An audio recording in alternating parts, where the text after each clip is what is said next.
YouTube's happening. It is Sunday, October 5th, and we're talking baseball. Now, we only got two games today. We have the American League doing their thing. Tomorrow, we have the National League doing their thing. And then they're going to take a day off so they can swap because you see New York, Detroit will become the home teams on the Tuesday games. So we're doing these two games today, and then we'll do the two games tomorrow. Just keep it like that. Keeps it simple.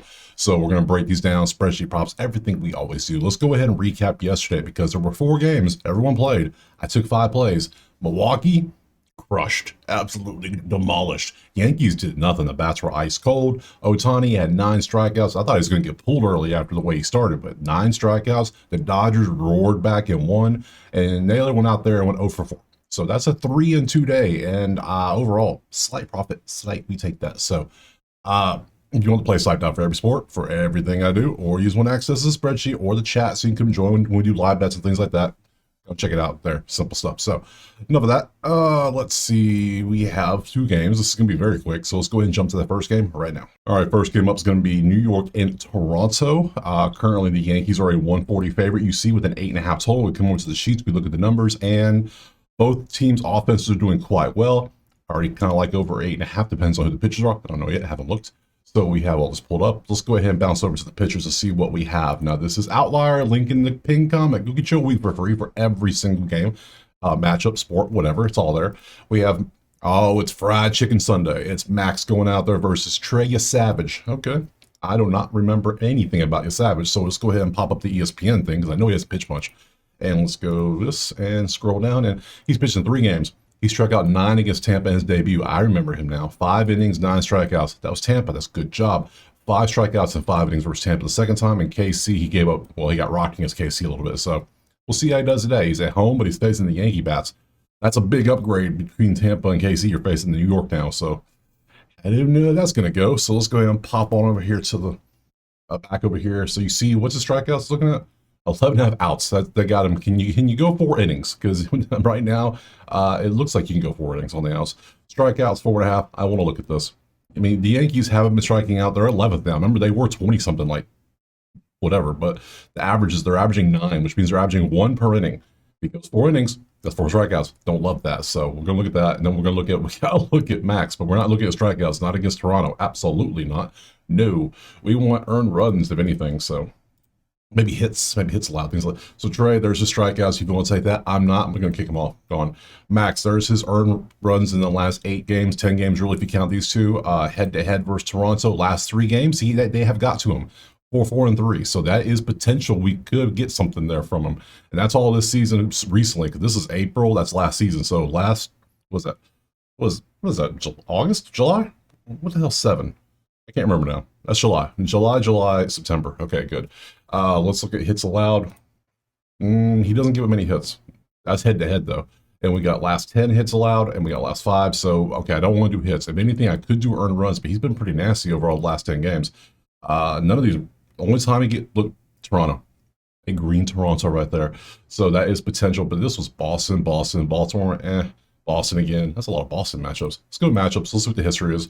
Bullpen, bullpen. You can see that. Let's come on down. Trey versus Yankees. Never faced them, obviously. Versus righties. This is how the Yankees did. They prefer lefties. They prefer their lefties, but they're still pretty good versus righties. Toronto versus lefties. Okay. And then Toronto versus Max. We see we have some data here. We got Vladdy's at a 250 and 20 at bats. We got 333 and 15 at bats, which means they're 5 for 15 with nothing with the RBI. Anybody got a home? Let's see. Jimenez has a home run. Santander has a home run, but he's only 2 for 7. That's not great, or 3, whatever that average is. I think it's 2 for 7.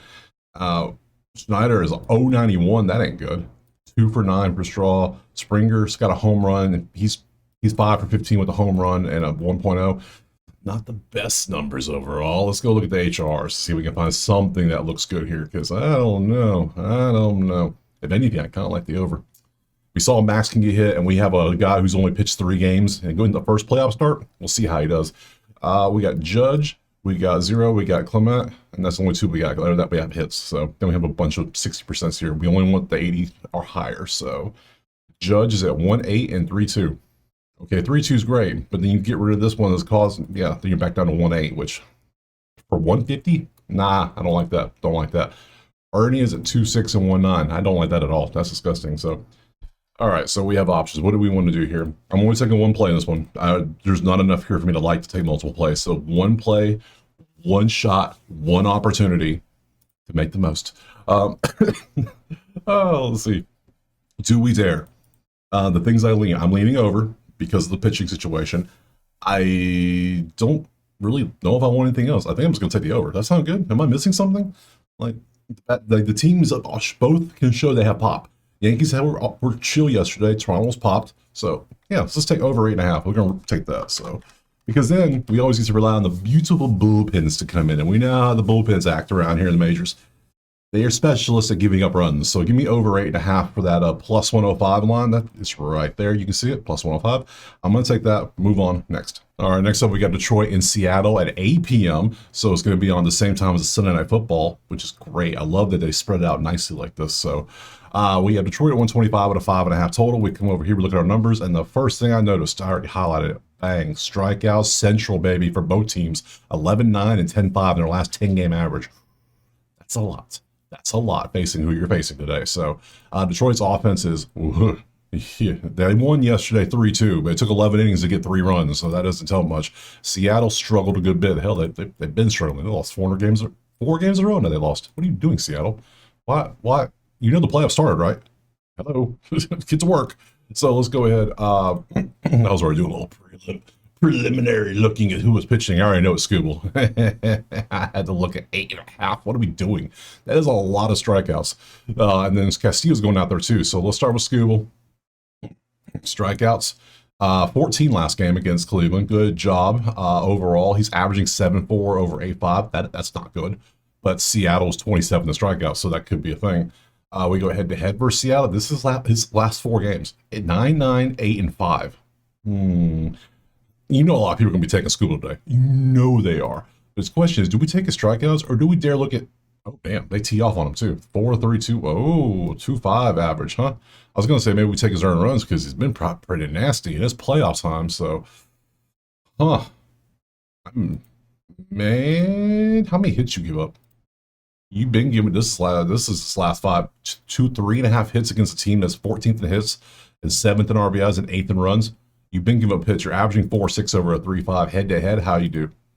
4.633. That's a 4 average on a 3.5.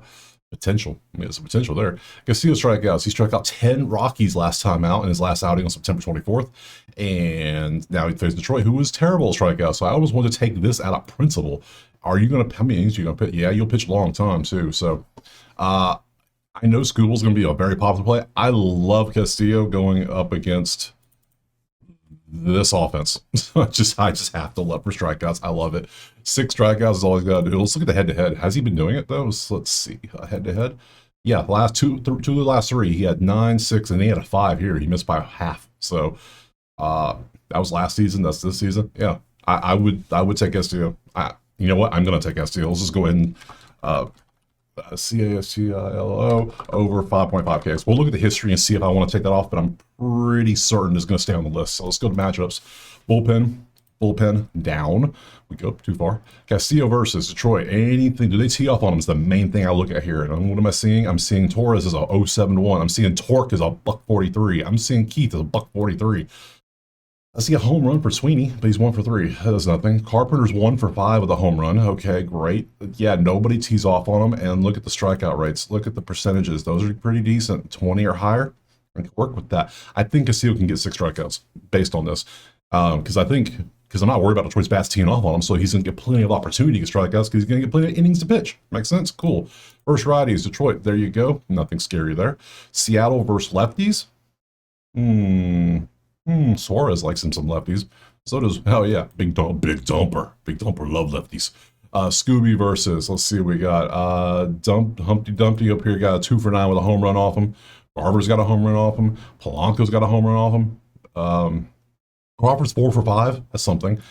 Josh Naylor is 1 for 9. Okay, we're not taking Josh Naylor today. Not a chance.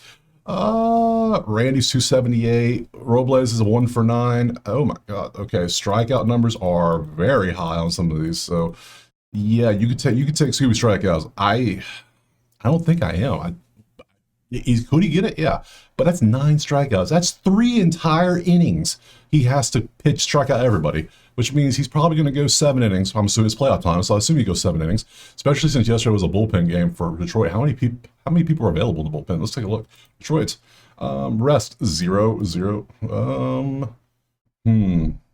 I man, let's go to HR. Let's do the HR first before we start stressing over what we're going to take. This is going to be a thing, I'm sure.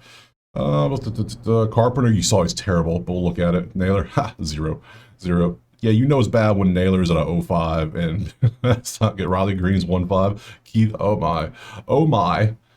Carpenter, 2.4. 1.5. He's on an upward trajectory though. That's not bad. He's heating up. Good stuff.